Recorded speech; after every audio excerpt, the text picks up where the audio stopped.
दुनो मंगलम। राग द्वेष की चिंता। मोक्ष मार्ग के प्रतिपादक चरम तीर्थंकर श्रमण भगवान महावीर स्वामी के चरणों में कोटि कोटि वंदन करते हुए एक भवावतारी चर्चा चक्रवर्ती भीष्म प्रतिज्ञाधारी अखंड काल ब्रह्मचारी आचार्य सम्राट पूज्य श्री जयमल जी महाराज साहब के चरणों में कोटि कोटि वंदन करते हुए उन्हीं के 11वें पटधर आचार्य सम्राट पूज्य श्री सुखचंद्र जी महाराज साहब के चरणों में कोटि कोटि वंदन। जय गच्छाधिपति व्याख्यान वाचस्पति उग्र बिहारी वचन सिद्ध साधक 12वें पटधर आचार्य प्रवर श्री काशीचंद्र जी महाराज साहब घोर तपस्वी उपाध्याय प्रवर श्री गुरुचंद्र जी महाराज साहब मेरे नंदास्ता के आयाम मम जीवन उद्धारक परम पूज्य गुरुदेव डॉक्टर श्री पदमचंद्र जी महाराज साहब के चरणों में कोटि कोटि वंदन करते हुए सभी गुरु भगवान उनके चरणों में वंदन करते हैं। गुरुदेव की आज्ञा से आत्मबंधु अनंत अनंत ज्ञानी सर्वज्ञ सर्वदर्शी तीर्थंकर प्रभु महावीर स्वामी जिन्होंने संसार के भव्य प्राणियों को जीववाणी के माध्यम से पुण्य और पाप दोनों की व्याख्या की। ज्ञानी जन ने बताया कि आत्मा में कर्म तो आते ही रहते हैं, अनंत अनंत कर्म आते हैं, लेकिन कुछ कर्म ऐसे होते हैं जो पुण्य के कर्म है और कुछ कर्म ऐसे होते हैं जो पाप के कर्म है। पुण्य करते समय प्रशंसा करें और पाप करते समय अगर पश्चाताप करे तो दोनों घट जाते हैं। किसी ने पुण्य का कार्य किया लेकिन पुण्य कार्य करने के बाद में स्वयं की भी प्रशंसा कर रहे हैं, वो आत्म प्रशंसा के अंदर इतने तल्लीन हो गए हैं। ज्ञानी जन कहते हैं कि पुण्य के कार्य करने के बाद अति प्रशंसा करते हैं, स्वयं की ही प्रशंसा करते करते व्यक्ति कहाँ पहुंच जाता है, अपने अहंकार तक पहुंच जाता है। इसीलिए ज्ञानी जन ने कहा कि पुण्य के समय और पाप के समय दोनों समय क्या करो, संभाग रखो। पाप के समय में सतर्क रहो, सावधान रहो कि पाप कम से कम हो और ज्यादा से ज्यादा पुण्य उपार्जन हो। लेकिन होता क्या है, उल्टा होता है। पुण्य के समय में तो आप क्या करते हो, कंजूसी करते हो और पाप के कार्य में बढ़ चढ़ करके हिस्सा लेते हो। ज्ञानी जन ने कहा कि पाप करने के बाद आनंद मत करो, पाप करने के बाद पश्चाताप करो। क्योंकि अगर पाप करने के बाद आनंदमय जीवन व्यतीत करने की कोशिश करोगे, पाप करने के बाद अगर खुश होंगे तो पाप बढ़ेगा और पाप करने के बाद अगर पश्चाताप करेंगे तो पाप क्या हो जाएगा, छोटा हो जाएगा। अब पाप को बड़ा करना है या पाप को छोटा करना है, ये किसके ऊपर निर्भर करता है, ये स्वयं के ऊपर निर्भर करता है। क्योंकि आप बहुत बार देखते हो कि जब शादी ब्याह होता है उस समय आरंभ समारंभ इतना अधिक कि आप सोचोगे कि जो शादी में बाराती आने वाले हैं या आपके जो स्वजन मित्रजन यारजन आने वाले हैं उन लोगों को देखोगे तो वो आप सोचते हो कि अगर शादी के समय में तामझाम अगर व्यवस्थित नहीं रहा, ज्यादा से ज्यादा आइटम नहीं रहे तो लोग क्या कहेंगे। तो ज्ञानी जन कहते हैं कि सबसे बड़ा लोग क्या कहेंगे। आत्मबंधुओं, लोगों के लिए यदि आपने पाप कार्य किया और पाप करने के बाद उस पाप की प्रशंसा को पाने के लिए ही ये सारा क्या करते हो, तामझाम करते हो। ये अनुचित करते हुए व्यक्ति प्रशंसा करता है, आपके जो व्यवस्था है उन सभी व्यवस्थाओं को वो तारीफ करता है और उसे सुन करके आप फूले नहीं समाते। आत्मबंधुओं, राजा श्रेणिक ने एक बार एक हिरनी का शिकार किया और वो गर्भवती थी, इसलिए एक साथ कितने जीवों की हिंसा हो गई, 2 जीवों की हिंसा हो गई। 18 पाप में से पहला पाप प्राणाधिपात। लेकिन राजा श्रेणिक ने पाप करने के बाद स्वयं ने अपने पाप की प्रशंसा की, कहने लगा कि हर कोई व्यक्ति एक तीर से एक शिकार करता है, लेकिन मैंने क्या किया है, एक तीर से 2 शिकार किए हैं और अपने ही पाप की प्रशंसा करते करते नरक का आयुष्य बांध लेता है। आत्मबंधुओं, पाप किया 1 मिनट का, लेकिन भोगना कितना पड़ेगा कि वो 84,000 वर्ष तक उस पहली नाथनी के अंदर उसके फल को भोगना पड़ेगा। दूसरी तरफ स्कंदक ऋषि का वर्णन मिलता है कि स्कंदक ऋषि ने 12.25 करोड़ भव पहले काचरे को छीला था। इस तरह से काचरे को छीला कि उस छिलके को रखते हैं तो मानो कि वास्तव के अंदर काचरा ही है। और इतना ही नहीं, कहोगे कि हम प्रतिदिन सब्जी को सुधारते हैं, हम प्रतिदिन वेजिटेबल गार्डनिंग करते हैं, लेकिन इसमें बड़ी बात क्या हो गई? स्कंदक ऋषि ने काछड़े को छीला, लेकिन छीलने के बाद अपने ही पाप की क्या करी? प्रशंसा करी। इतने प्रसन्न हुए कि देखो मैंने कितना अखंड काछड़ा छीला है, और उसी पाप कर्म के कारण से उनको अपने शरीर की चमड़ी को उतरवानी पड़ी। पहले तो वहां पर काछड़े की चमड़ी उतारी थी, काछड़े का छिलका उतारा था, लेकिन पाप करने के बाद प्रशंसा करी, पाप करने के बाद प्रसन्न हुए, इसलिए अपने शरीर की खाल उतारनी पड़ी। लेकिन वो जिनवाणी के हार्द को समझ रहे थे, वो धर्म के मर्म को जान लिया था, इसीलिए उन्होंने ये चिंतन रखा कि कड़ाण कमाण न मोक्ष अति, यानी किए हुए कर्मों के फल को भोगे बिना छुटकारा मिलेगा नहीं, मोक्ष की प्राप्ति भी होगी नहीं। इसीलिए उन्होंने क्या किया? संभाव पूर्वक सहन किया और अपने शरीर की चमड़ी उतारने के साथ साथ कर्मों को भी उतार दिया। आत्मबंधुओं, कर्म किसी को छोड़ता नहीं, क्योंकि कहते हैं कि कर्म को शर्म नहीं। कर्म ये नहीं देखता कि ये नई नवेली दुल्हन है, इसे पहले दिन ही उसकी सुहाग रात के समय में विधवा नहीं बनाना।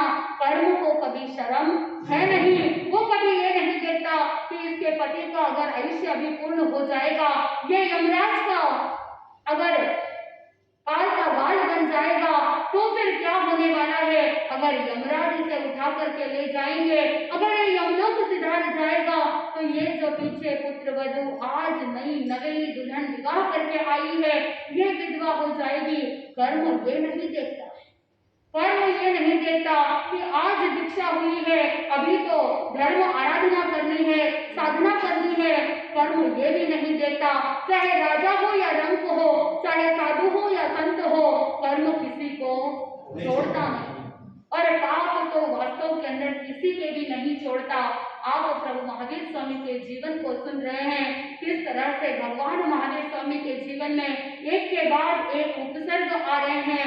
कुछ ऐसे जीव होते हैं जो निमित्त पा करके पाप कर्म कर देते हैं।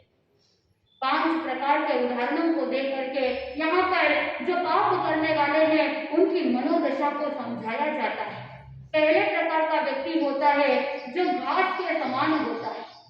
आत्मबंधुओं, घास के ऊपर अगर आग की एक छोटी सी चिंगारी लग जाए तो वो भभक उठती है और आग लग जाती है। ठीक उसी प्रकार कुछ ऐसे जीव होते हैं जो मात्र एक छोटे से निमित्त को पा करके पाप के अंदर ही क्या हो जाता है? रत रह जाता है। तो पहले प्रकार का व्यक्ति घास के समान है, मात्र एक छोटे से निमित्त से ही पाप करने को दौड़ जाता है। दूसरे प्रकार का व्यक्ति है वो लकड़ी के समान होता है।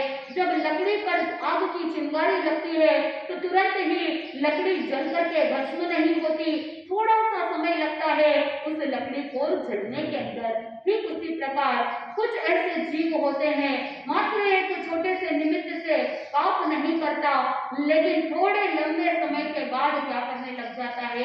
अगर वो निमित्त मिलता रहे, थोड़े से समय के बाद वो पाप करने को तैयार हो जाता है। ऐसे दूसरे प्रकार का जो व्यक्ति होता है वो लकड़ी के समान होता है। तीसरे प्रकार का व्यक्ति जो लोहे के समान होता है।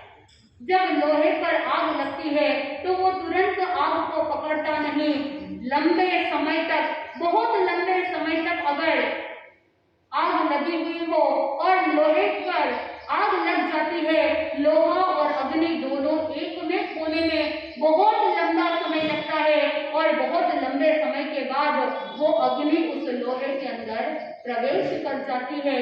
फिर अग्नि और लोहा दोनों अलग अलग नहीं दिखाई देते, उसे कहते हैं रेड हॉट आयरन।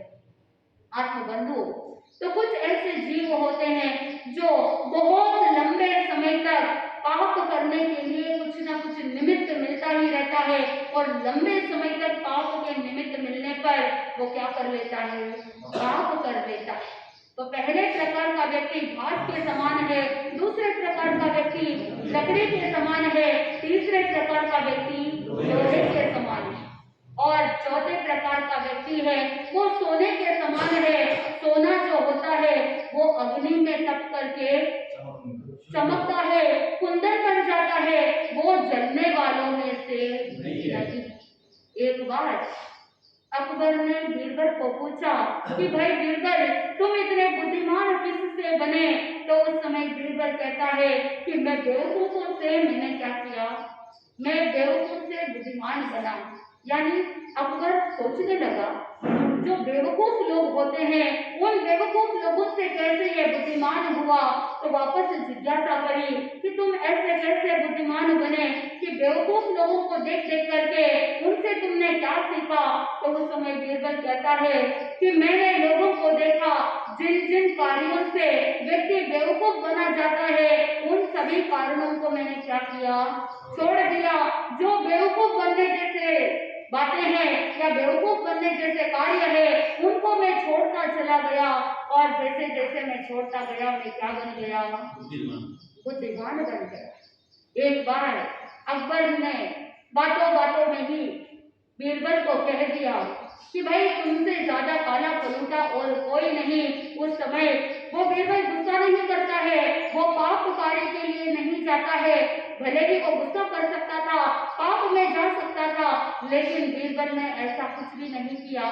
वो सोचने लगा और हंसते हुए अकबर को कहने लगा कि बादशाह, जिस समय ईश्वर ने सृष्टि का निर्माण किया, सभी जीव क्या करने लगे थे, सभी जीव रूप को बटोरने के अंदर तत्पर थे। सभी लोग रूप को मांग रहे थे, स्वयं सुंदर बनने के लिए प्रयास कर रहे थे। लेकिन जिस समय सभी लोग रूप की मांग कर रहे थे उस समय मैं बुद्धि को बटोर रहा था। इसीलिए भले ही मैं काला पलूटा हूँ, लेकिन ईश्वर की कृपा से बुद्धि क्या है, बहुत अच्छी है, बुद्धि बहुत तेज है। तो मैंने रूप को नहीं बटोरा, मैंने तो बुद्धि को ले लिया। आत्मबंधु, चाहे कैसी भी परिस्थिति हो, जो व्यक्ति सोने के समान होता है, चाहे कितना भी कोई भी कटाक्ष कर दे, वो क्या करेगा, वो पाप के अंदर नहीं जाएगा, वो क्रोध के अंदर नहीं जाएगा, वो कुछ ना कुछ उसमें से भी पॉजिटिव निकाल लेगा और कभी भी जीवन में पाप की ओर नहीं जाता। तो ये छोटे प्रकार का व्यक्ति जो होता है वो सोने के समान होता है। आत्मबंधुओं, पांचवा व्यक्ति जो होता है वो ईंधन के समान होता है। चाहे वो ईंधन पेट्रोल हो, डीजल हो या केरोसिन हो, वो व्यक्ति उसी प्रकार का होता है, क्योंकि ईंधन जो होता है वो स्वयं भी जलता है और दूसरों को भी जला देता है। एक आग की चिंगारी काफी है कि वो सारा ईंधन भी जल करके भस्म हो जाता है, और इस ईंधन के लपेटे में जो भी व्यक्ति आता है वो भी क्या हो जाता है, जल जाता है। ठीक उसी प्रकार पांचवें प्रकार का व्यक्ति ऐसा होता है कि जो स्वयं भी पाप करता है और दूसरों को भी पाप के अंदर धकेल देता है। वैसे तो प्रभु महावीर स्वामी का कहने का मतलब है, तिन्नाणम तारियाणम का ये धर्म का मार्ग है कि स्वयं भी तीरे और दूसरों को भी तारे। लेकिन जो व्यक्ति पाप में डूबा हुआ रहता है उसके लिए तो क्या है, वो क्या सोचता है, उसके लिए तिन्नाणम तारियाणम नहीं, उसके लिए तो डूबियानम है, यानी स्वयं भी डूबता है और दूसरों को भी डुबो देता है।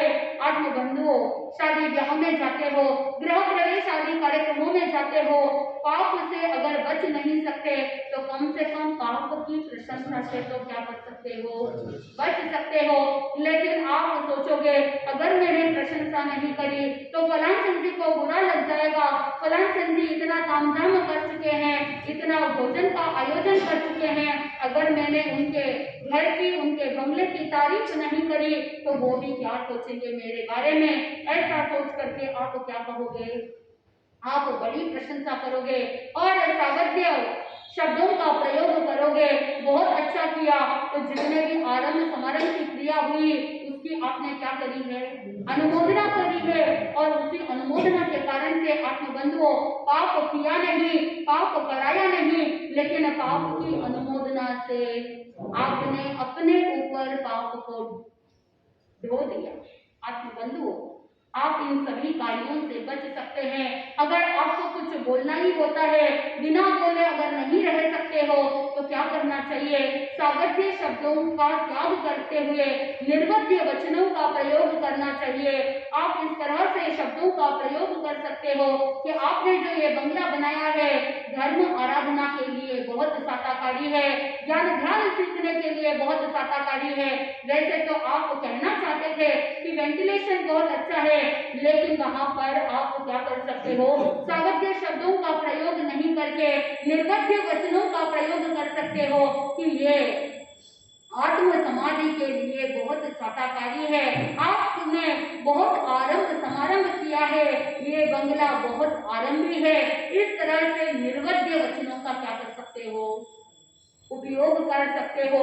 आप जिस समय किसी को निर्देश देते हो स्विच ऑन करना, स्विच ऑफ करना, यानी उसके अंदर सागत्य वचन हो गए। वहीं पर अगर आपने अवसर देख लिया, आपने अगर निर्वध्य वचनों का प्रयोग किया, अवसर शब्द का प्रयोग करते हो तो बहुत सारी हिंसा का आप पाप अपने ऊपर नहीं ढोगे। इस तरह से प्रभु महावीर स्वामी ने कदम कदम पर विवेक रखने के लिए प्रेरणा दी, ताकि आप बिना प्रयोजन के पाप से बच सकते हो। क्योंकि आत्मबंधुओं, 8वां व्रत क्या है? अनर्थ दंड। एक होता है अर्थ दंड और दूसरा होता है अनर्थ दंड। अर्थ दंड का मतलब होता है दंड यानी पाप, और अर्थ दंड यानी प्रयोजन से पाप होना, और अनर्थ दंड का मतलब है बिना प्रयोजन का पाप होना। तो आप जीवन के अंदर प्रयोजन से पाप करते हो या बिना प्रयोजन से पाप करते हो, या आपको स्वयं को ही कंट्रोलना है, अपनी आत्मा का अवलोकन करना है। बहुत सारे ऐसे पाप होते हैं दिन भर में जो बिना प्रयोजन के हैं, आप उनसे अगर बच सकोगे तो आप अपनी आत्मा को क्या कर सकते हो? हल्का बना सकते हो। आत्मबंधुओं, गोशालक और भगवान महावीर स्वामी आगे से आगे विचरण कर रहे थे, लेकिन जहां पर दो मार्ग आए वहां पर गोशालक ने क्या किया? उसने कह दिया भगवान मैं आपके साथ नहीं रह सकता, मुझे अलग जाना है। वो राजगृह की ओर चला जाता है और भगवान महावीर स्वामी वैशाली की ओर चले जाते हैं। कल पूरा वृतांत आपने परसों सुना था कि किस तरह से भगवान महावीर स्वामी वैशाली के बाद आगे चलकर के ग्रामक गांव में पहुंचते हैं। वहां विभेलक यक्ष के मंदिर में ध्यानस्थ खड़े रहते हैं और वो सम्यक भी होने के कारण से यक्ष वंदना करता है, स्तुति करता है। अब आगे प्रभु महावीर स्वामी ग्रामक गांव से विहार करते हुए शील शीर्ष गांव की ओर पधारते हैं और वहां पर शील शीर्ष के बाहर उद्यान के अंदर ध्यानस्थ खड़े हो जाते हैं। ज्ञानी जन कहते हैं कि वहां पर देखो जहां कर्म उदय के अंदर आते हैं तो कहीं पर भी कोई रुकने वाला नहीं है।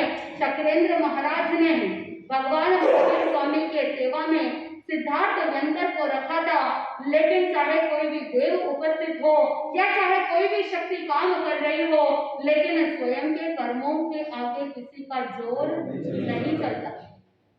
उस शील शीर्ष गांव के बाहर उद्यान के अंदर प्रभु महावीर स्वामी ध्यानस्थ खड़े हैं और उसी उद्यान के अंदर एक कठपुतना नाम की यंत्री देवी रहती है। और जैसे ही कठपुतना यंत्री देवी ने देखा भगवान महावीर स्वामी ध्यानस्थ खड़े हैं तो उसका पूर्व भव का वैर जागृत हुआ। आत्मबंधुओं, कहते हैं कि जब भगवान त्रिपुष्ट वासुदेव के भव में थे तो ये कठपुतना का जो जीव था वो विजयवती रानी के नाम से रहती थी, लेकिन किसी कारण से त्रिपुष्ट वासुदेव ने कभी विजयवती रानी को न सम्मान दिया और न ही उसको अपनेपन का अनुभव भी हुआ, और उसके कारण से वो विजयवती रानी रुष्ट हो गई थी। और उसी रोष के कारण से ही वो वहां पर जब मृत्यु को प्राप्त करती है, मृत्यु के समय में आक्रोश था, मृत्यु के समय में रोष था, और उसी रोष के कारण से वो आगे चल करके अनेक भव भ्रमण करती है और पूर्व के भव में मनुष्य भव के अंदर वो बाल तप करती है और उसके बाद मृत्यु को प्राप्त करके वानरयंत्री देवी बनती। आत्मबंधुओं, जैसे ही कठपुतना ने भगवान महावीर स्वामी को देखा तो पूर्व भव का वैर जागृत हो गया और साथ साथ में भगवान महावीर स्वामी जो तीर्थंकर थे, उन तीर्थंकर भगवंतों के तेज को वो व्यंतरी देवी सहन नहीं कर पाई। आत्मबंधुओं, जब कोई व्यक्ति धर्मिष्ठ होता है, जब भीतर से धर्म को प्रकट किया हुआ रहता है, तो उसका शरीर का तेज इतना अधिक होता है, आत्मा से वो तेज रहता है, उसका ऑरा, उसका आभामंडल इतना पॉजिटिव और विस्तार रहता है कि नेगेटिव एनर्जी उसके अवग्रह के अंदर प्रवेश नहीं कर सकता। तो अगर आपके जीवन में कोई नेगेटिव एनर्जी काम कर रही है, अगर आप अपने जीवन में नेगेटिविटी को महसूस कर रहे हो, तो आपको क्या करना चाहिए? आपको चिंतन करना चाहिए कि मुझे नेगेटिव एनर्जी को दूर करने के बजाय स्वयं की एनर्जी को क्या करना होगा? स्वयं की एनर्जी को पॉजिटिव करना होगा, स्वयं के अंदर से पुण्य पुद्गलों को जागृत करना होगा, धर्म को भीतर से प्रकट करना होगा, क्योंकि जिसकी एनर्जी पॉजिटिव रहेगी उसके जीवन में नेगेटिव एनर्जी का कोई काम नहीं है। जो पॉजिटिव रहता है उसके सामने नेगेटिव एनर्जी सर्वेंट के जैसे, नौकर के जैसे क्या हो जाता है? दब जाता है, नतमस्तक हो जाता है। कहते हैं when the boss is on, the servant has to go down। यानी जब कोई मालिक बहुत अच्छे से अपने ओहदे को समझ करके अपने ओहदे के अनुसार चलता है, उसका वर्चस्व रहता है, तो नौकर चाकर अपने आप को बड़ा नहीं समझ सकते हैं। यानी जन कहते हैं कि अगर कोई मालिक जिसके मालिकपन का कोई क्वालिटी नहीं है, लीडरशिप क्वालिटी नहीं, और वो ऐसे दबे दबे रहता है, तो उसको हर कोई क्या करेगा? दबाने की कोशिश करेगा। इसीलिए कहावत बनी है कि when the boss is on, यानी जब मालिक अगर मालिकपन की ओर आगे बढ़ता है, अपने ओहदे को समझ करके आगे बढ़ता है, तो जो भी छोटे मोटे व्यक्ति होते हैं वो उनको दबा नहीं सकता। यानी नौकर चाकर भी अपने अनुसार कार्य करते रहेंगे, लेकिन विनय पूर्वक और विनम्रता पूर्वक। ठीक उसी प्रकार जब आपके भीतर से धर्म प्रकट हो जाता है, आपकी एनर्जी पॉजिटिव रहती है, तो कोई भी नेगेटिव एनर्जी काम नहीं करेगी। आत्मबंधु, भगवान महावीर स्वामी तो ध्यानस्थ खड़े हैं, लेकिन कठपुतना अपने वैर के कारण से और साथ में भगवान महावीर स्वामी के तेज को सहन नहीं कर पाती है। माघ का महीना था, भयंकर ठंडी थी, लेकिन उस ठंडी के महीने के दौरान भी उस कठपुतना ने वायु की विकुलना करती है, यानी अपनी वैक्रिय शक्ति से इतनी ठंडी ठंडी हवाएं चलाती है, मानो कि कोई हिमालय पर्वत से क्या कर रहा है, -डिग्री टेम्परेचर हो रहा हो। इतनी भयंकर शीतलता, इतनी भयंकर ठंडी वायु चल रही है, मानो कि वो वायु शूल के समान भगवान महावीर स्वामी के पसलियों को बींध रही। भयंकर वेदना हो रही है। आत्मबंधुओं, जब कड़ाके की ठंडी होती है तो शरीर के ऊपर जब ठंडी हवा पड़ती है तो मानो ऐसा लगता है कि कांटे चुभ रहे हो और भयंकर चुभन महसूस हो रही है, लेकिन भगवान महावीर स्वामी संभाव पूर्वक सहन कर रहे।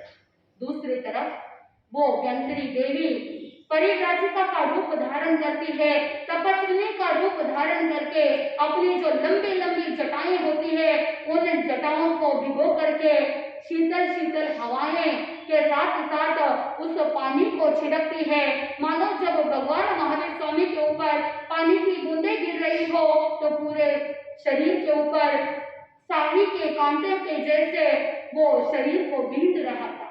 आत्मबंधुओं, एक तरफ शीतल हवाएं चल रही है और दूसरी तरफ ठंडा ठंडा पानी के बूंद गिर रहे हैं। दोनों के कारण से शरीर के अंदर भयंकर वेदना हो रही है, लेकिन रात भर उस कठपुतना ने बहुत उपद्रव किया, बहुत उपसर्ग दिए, लेकिन फिर भी भगवान महावीर स्वामी के धर्म ध्यान की वो तल्लीनता को ब्रेक नहीं कर पाए।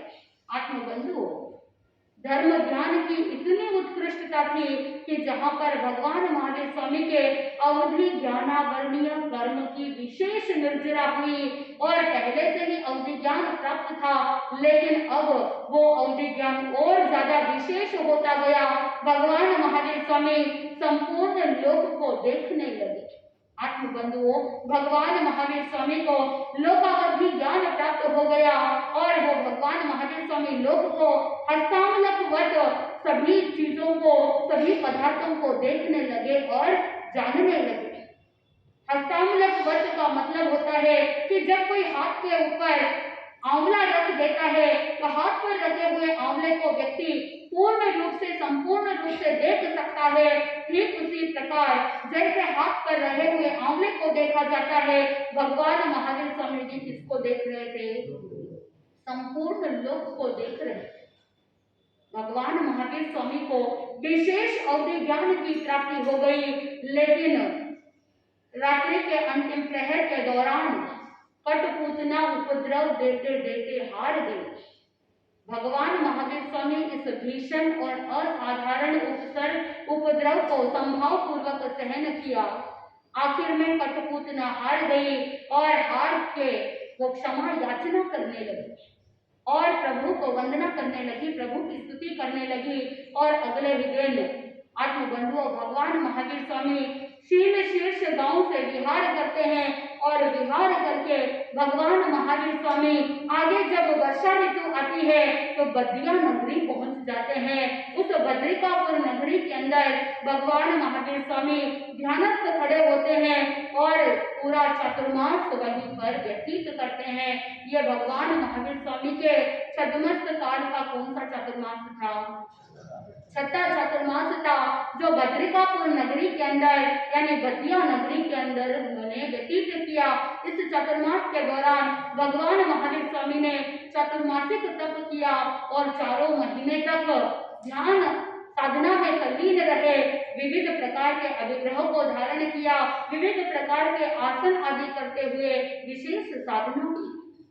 चातुर्मास जैसे ही समाप्त हुआ तो नगर के बाहर जाकर के भगवान ने पारणा किया और पारणा करने के बाद भगवान विचरण करने लगे। आत्मबंधुओं, आपको पता है कि जहाँ पर गौशालक भगवान महावीर स्वामी से पृथक हुआ था, भगवान महावीर स्वामी को छोड़ करके वो अलग चला गया था, तो जब तक वो अलग रहा बहुत ज्यादा पीड़ा को सहना पड़ा और उसी के कारण से बहुत दुख देखने पड़े। आखिर में भगवान को ढूंढते ढूंढते 6 महीने के बाद भगवान के पास वो शील शीर्ष के पास पहुंच गया और भगवान महावीर स्वामी के साथ रहने लगा। आत्मबंधुओं, सर्दी का सीजन भी चला गया और गर्मी का सीजन भी चला गया। चतुर्मास के बाद 8 महीने ऐसे ही ग्रामानुग्राम मगध देश के विभिन्न नगरों के अंदर विचरण करते करते व्यतीत हो गए और इन 8 महीनों में कोई भी उपद्रव नहीं रहा।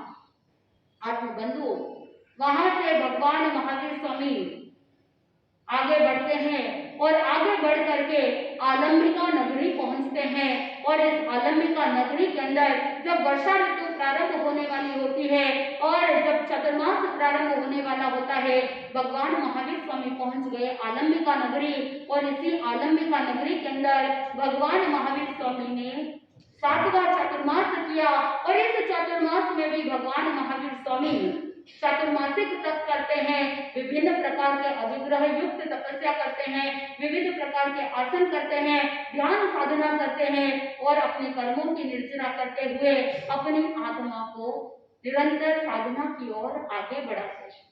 आत्मबंधुओं, 7वां चातुर्मास जब आलंबिका नगरी में पूर्ण हुआ, आलंबिका नगरी से भगवान महावीर स्वामी विहार करके कुंडक ग्राम में पहुंचते हैं। जैसे ही कुंडक ग्राम में पहुंचे, वहां पर एक वासुदेव का मंदिर था। भगवान महावीर स्वामी तो उस वासुदेव के मंदिर के अंदर एक कोने में जाकर के एकांत में ध्यानस्थ खड़े हो गए और दूसरी तरफ अब साथ में कौन है?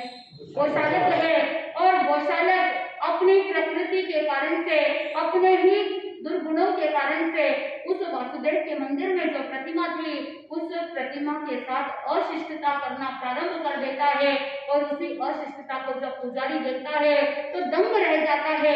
गांव के लोगों को बुलाया, गांव के लोगों को सारी बात बताई और लोगों को बहुत गुस्सा आया और उसी गुस्से में गौशालक की क्या करी? वो पिटाई करी और पिटाई होने के बाद वहां पर एक वृद्ध व्यक्ति था। उस वृद्ध व्यक्ति ने महात्मा जी को देखा और फिर सोचा कि ये भगवान उस महात्मा का कोई कुशिष्य होगा और उस वृद्ध ने उसे छुड़ा दिया। भगवान महावीर स्वामी कुंडक ग्राम के बाद विहार करते हुए मर्दन गांव में पहुंचते हैं। उस मर्दन गांव के अंदर एक बलदेव का मंदिर होता है और भगवान महावीर स्वामी बलदेव के मंदिर में भी एक कोने में एकांत में जाकर के ध्यानस्थ खड़े होते हैं। लेकिन वहां पर भी गोशालक अपनी नीच मनोवृत्ति के कारण से पिटाई होती है और वहां पर भी उसकी जब हसाई होती है। आत्मबंधुओं, भगवान महावीर स्वामी विहार करते करते कुंडक ग्राम से मर्दन गांव और मर्दन गांव से आगे चल करके भगवान बहुशाल गांव में पहुंचते हैं और उस बहुशाल गांव के अंदर एक शालवन उद्यान होता है और उस शालवन उद्यान के अंदर एक शालारिया नाम की एक व्यंतरी देवी होती है और वो शालारिया व्यंतरी भी भगवान महावीर स्वामी को अनेक कष्ट देती है, बहुत उपद्रव देती है। लेकिन फिर भी भगवान महावीर स्वामी उस सुमेर पर्वत के समान अड़ोल रहते हैं। चाहे कैसी भी परिस्थिति आ जाए, चाहे कैसे भी निमित्त आ जाए, वो अपने धर्म ध्यान से विचलित होने वाले नहीं। आप होते तो क्या करते? कटुपुतना ने इतना उपद्रव मचाया, इतनी ठंडी थी, आप होते या कोई साधारण व्यक्ति होता तो वो तो मर ही जाता। लेकिन भगवान महावीर स्वामी अड़िग रहे, अडोल रहे, अकंप रहे, उनको कोई हराने वाला नहीं। शालारिया व्यंतरी भी आखिर में हार जाती है और वो हार करके प्रभु से क्षमा याचना करके वहां से चली जाती है। अपनी बंधुओं, बहुशाल गांव से भगवान महावीर स्वामी विहार करते हैं और विहार करते करते भगवान पहुंच जाते हैं लोहारगढ़ गांव। लोहारगढ़ गांव एक ऐसा गांव है जहां पर जितशत्रु राजा राज्य करते थे। आत्मबंधुओं, जितशत्रु राजा के जो पड़ोसी राजा था, उस पड़ोसी के साथ कुछ अनबन चल रही थी, इसीलिए वहां के जितने भी कर्मचारी होते, वहां के जितने भी सामंत मंत्री आदि होते, वो हमेशा सतर्क और सावधान होते। किसी पर थोड़ा सा भी शक होता तो उनको पकड़ लेते थे, दंडित कर देते थे। आत्मबंधु, उन दिनों भगवान महावीर स्वामी भी विहार करते करते उसी लोहारगढ़ गांव में पहुंच गए। आत्मबंधुओं, भगवान महावीर स्वामी और गोशालक जैसे ही उस लोहारगढ़ नगरी में पहुंचे तो वहां पर जितने भी पहरेदार थे, उन्होंने देखा कि कोई अपरिचित व्यक्ति आ रहा है। उनके मन में हमेशा शक होता था। ज्ञानी जन कहते हैं कि अगर कोई शक की नजरों से देखते हैं तो वहां पर सामने वाले व्यक्ति को भी डाउट आ जाता है और कहते हैं कि वहम की दवा किसी के पास भी नहीं है, हकीम के पास भी नहीं है। आत्मबंधुओं, घर परिवार के अंदर भी आप बहुत बार देखते हो, एक दूसरे के ऊपर शक करते हो, एक दूसरे के ऊपर वहम करते हो और जब शक की नजरों से आप एक दूसरे को देखते हो तो वहां पर रिश्तों के अंदर दरार पड़ जाती है। क्योंकि ज्ञानी जन कहते हैं कि आपके शक का कोई इलाज नहीं हो सकता। अगर कोई बात है तो उस बात को करके क्लियर किया जा सकता है, लेकिन अगर आपको 100% क्लैरिटी नहीं है, आपको बात पता नहीं, आप मन ही मन में कल्पना करते रहोगे तो वहां पर आप कैसा महल बना रहे हो? ताश के पत्तों का महल बना रहे हो।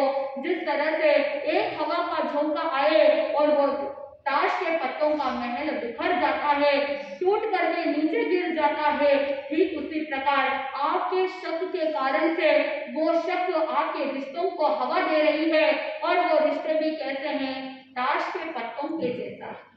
आत्मबंधुओं, अगर शक की हवा लगती है तो वो रिश्ते जो ताश के पत्तों के महल के समान है, वो टूट करके बिखर जाते हैं। इसीलिए आत्मबंधुओं, कभी जीवन के अंदर किसी के ऊपर शक नहीं करना, वहम नहीं करना। शायद इन्होंने ऐसा किया होगा, शायद इन्होंने ही मेरे बारे में कुछ बोला होगा। अगर आपके पास कोई उसका प्रूफ नहीं है, अगर आपको निश्चय में बात पता नहीं, तो किसी को भी शक के दायरे में नहीं रखना चाहिए। क्योंकि अगर शक के दायरे में किसी को रखते हो तो सामने वाला दुखी होता है या नहीं होता है, लेकिन स्वयं के शक के कारण से स्वयं ही क्या हो जाते हैं? दुखी हो जाते हैं। फिर दुखी होने के बाद प्लानिंग प्लॉटिंग चालू हो जाती है। आत्मबंधुओं, वो पहरेदार भी शक कर रहे हैं, ये कौन अपरिचित व्यक्ति है? पहरेदारों ने पूछा, लेकिन भगवान महावीर स्वामी तो मौन रहे। और जो कोई कभी चुप रहने वाला ही नहीं है, लेकिन फिर भी गोशालक भी क्या करता है, उधर चुप रहता है। और पहरेदारों ने देखा कि अब दोनों ने परिचय नहीं दिया और उनके मन में शक आया कि हो सकता है ये कोई भेदिए हो, ये कोई गुप्तचर हो। दोनों को पकड़ लिया और ले जा करके राजा जीतशत्रु के पास भेज दिया। आत्मबंधुओं, जैसे ही भगवान महावीर स्वामी और गौशालक को राज्यसभा में लाया गया, जीतशत्रु राजा के सामने लाया गया, संयोग ऐसा हुआ कि अस्तिक ग्राम का एक निमित्तकवासी जो उत्पल नाम का निमित्तज्ञ था, उस राज्यसभा में वो उत्पल भी वहीं पर मौजूद था। आपको पता होगा कि जब भगवान महावीर स्वामी को छद्मस्त अवस्था के दौरान 2 घड़ी की नींद आई थी और 10 स्वप्न देखे थे, उन स्वप्नों का फल किसने बताया था? उत्पल नाम के निमित्तज्ञ ने बताया था। और संयोग ऐसा कि वहां पर उस राज्यसभा में उत्पल मौजूद था। उत्पल ने जैसे ही भगवान महावीर स्वामी को देखा तो वो भक्ति भावना से वहीं पर खड़ा हो गया और भगवान महावीर स्वामी का परिचय देने लगा। कहने लगा राजा को कि हे राजन, आपने किसको बंदी बनाया है, आपने किसको पकड़ा है, आप इन्हें जानते नहीं है क्या? ये तो राजा सिद्धार्थ के पुत्र धर्म चक्रवर्ती तीर्थंकर भगवान महावीर स्वामी है। चक्रवर्ती से भी बढ़कर के है, क्योंकि जो चक्रवर्ती होते हैं उन चक्रवर्तियों के शरीर के अंदर कुछ लक्षण दिखाई देते हैं। आत्मबंधुओं, वो उत्पल कहने लगता है कि चक्रवर्ती के लक्षणों को भी मात देने वाले इनके पाद लक्षणों को देखिए, ये तो तीर्थंकर भगवान है, चक्रवर्तियों के भी चक्रवर्ती है, देवादी देव है, देवों के भी देव है। इनको देख करके आप पहचान लीजिए। जैसे ही जीतशत्रु राजा ने उत्पल की सारी बातें सुनी, तुरंत ही वो वहां पर अपने आसन से खड़े होते हैं, भगवान महावीर स्वामी को सारे बंधनों से मुक्त करते हुए वंदना करते हैं, क्षमा याचना करते हैं। आत्मबंधुओं, भगवान महावीर स्वामी लोहारगढ़ नगर से आगे विहार करते हैं और विहार करके भगवान महावीर स्वामी उस पुरीमताल नगर में पहुंच जाते हैं। उस पुरीमताल नगर के अंदर शकट मुख उद्यान के अंदर भगवान महावीर स्वामी ध्यानस्थ खड़े रहते हैं। कहते हैं कि इस पुरीमताल नगर के अंदर उस शकट मुख उद्यान के अंदर ईशानेंद्र आता है और इंद्र महाराज भगवान को वंदना करने के लिए आ जाता है।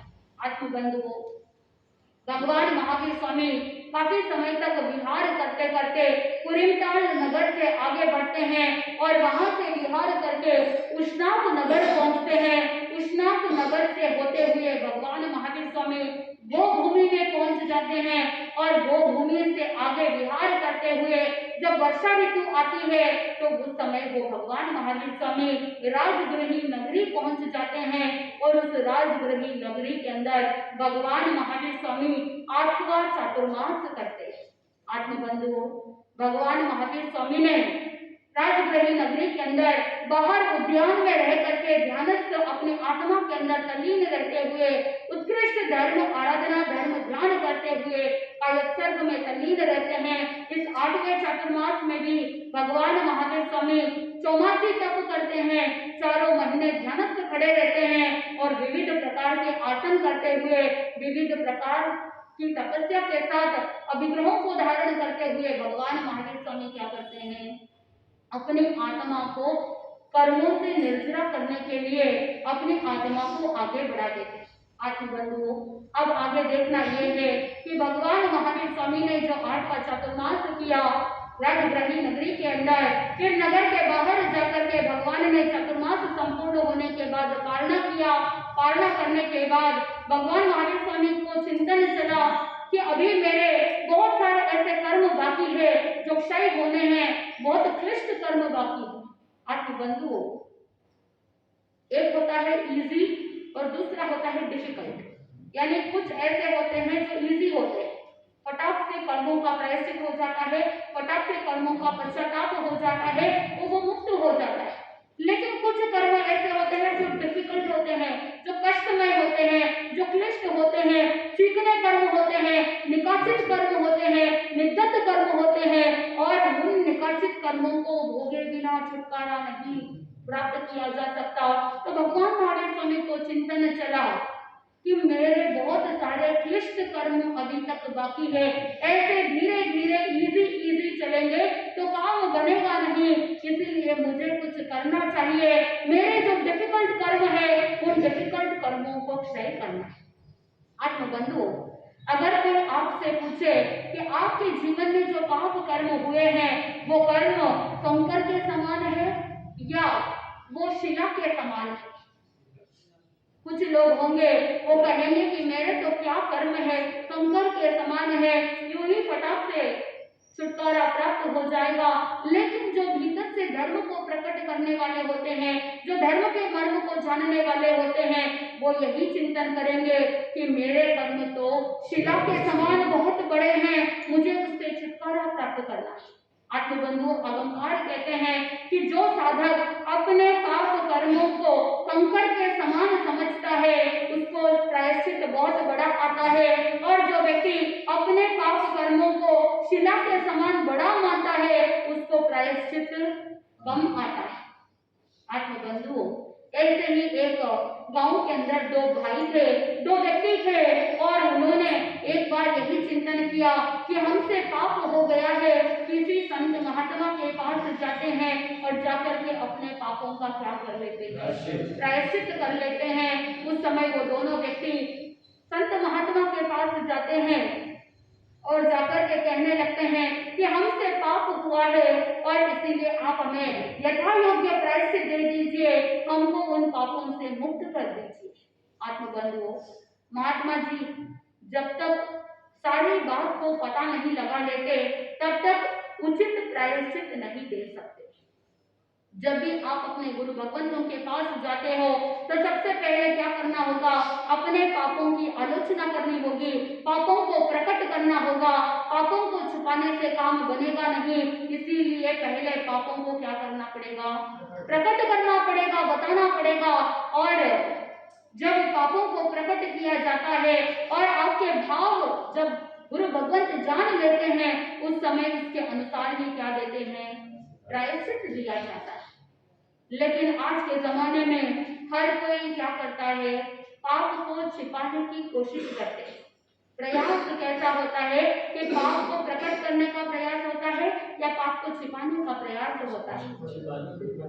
आज के जमाने के अंदर अमूमन देखा जाता है कि व्यक्ति पाप को छिपाने का प्रयास करता है, और बृहद अवैना के अंदर आप कहते हो पाप छिपाया ना छिपे, छिपे तो मोटा भाग, दावे डूबी ना रहे रुई लपेटी आग। आत्मबंधुओं, अगर आग को रुई से लपेटा जाए तो लंबे समय तक आग छुपी हुई नहीं रह सकती है। ठीक उसी प्रकार भले ही आप कितना भी प्रयास करो पाप को छुपाने की, लेकिन पाप कभी भी छुपाने से छिपने वाला नहीं है। इसीलिए ज्ञानी जन कहते हैं कि पाप को छिपाओ मत, पाप को क्या करो, प्रकट कर दो।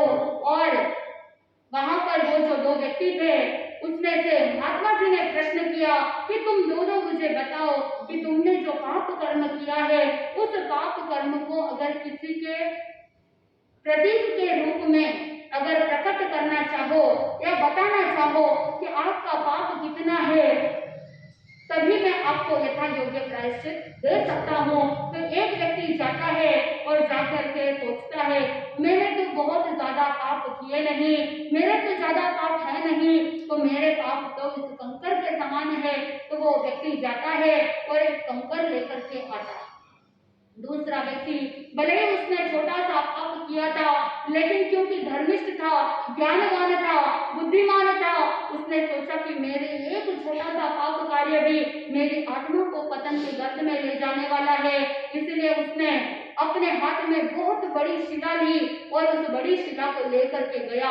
महात्मा जी ने देखा कि दोनों ने पाप कार्य किया है, लेकिन एक के मन में पश्चाताप की भावना है और उस पाप को बड़ा मानता है, इसीलिए क्या लेकर के आया है, बड़ी शिला लेकर के आया है। और ये जो व्यक्ति है इसके मन में ज्यादा पाप के प्रति पश्चाताप का भाव नहीं और उसके मन में वो जागरूकता भी नहीं है, इसीलिए वो क्या लेकर के आया है, छोटा सा कंकर लेकर के आया है।